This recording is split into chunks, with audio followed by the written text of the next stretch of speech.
For the running back room, you have a deep room, it seems, this year. It seems like the position group is performing really well. Can you just talk about that group as a whole? Yep. We got a mixture of veteran guys and some guys who are still figuring it out, some younger guys, but they're working really hard in the meeting rooms, out here in the practice field. So they've been a pleasure to coach. And the good thing is, as you mentioned, the competition and the depth, they all help each other, right? It's a healthy competition in the room, and it's iron sharpening iron. So I've had a blast coaching these guys thus far.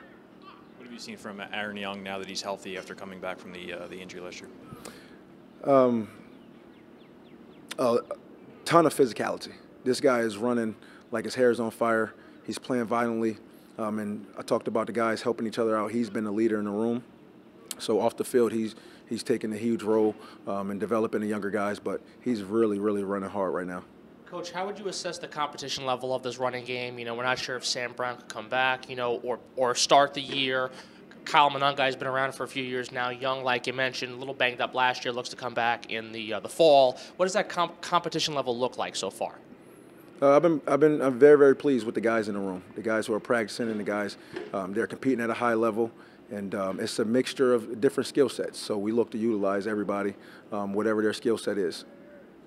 Sam Brown hasn't been on the field, but what have you seen out of him as far as how he's attacking his rehab, his just attitude in that, and do you have an idea of when you'll be able to work with him on the field?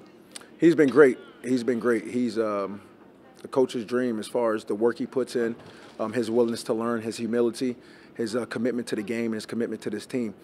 He's doing everything he can to get back, and I don't know, that's up to the trainers and the doctors when he'll be back, but he's doing everything he can mentally to stay up to speed with the guys in the install.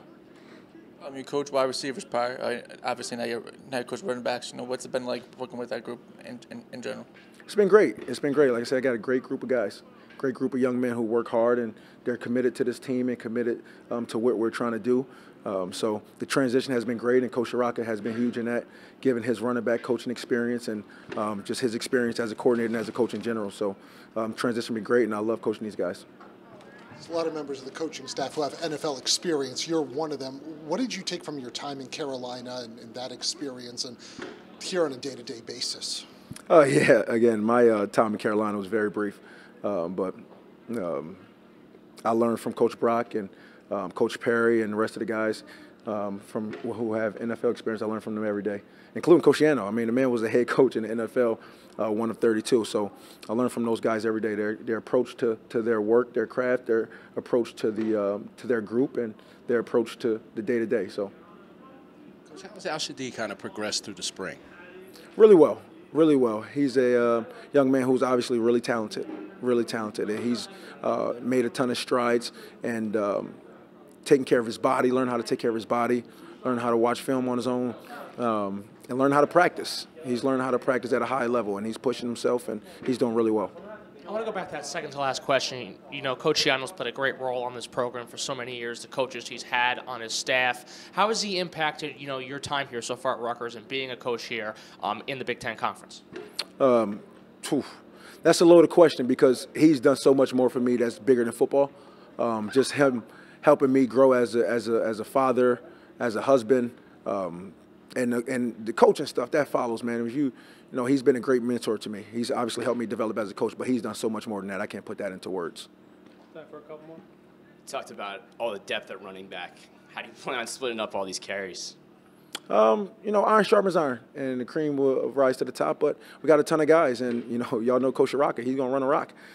So we'll find a role for everybody, and guys continue to progress and develop and stay healthy, and then we'll see what happens come the season. But we got plenty of time, and I'm just happy with the progress that they're making.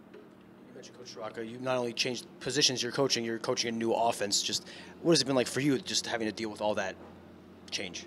Great. I'm coaching ball. I'm coaching ball at a high level, and I'm grateful for that.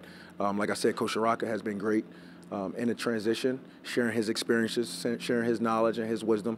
So, you know, I get a chance to coach ball every day at a high level for a great head coach and a great coordinator, so I'm blessed.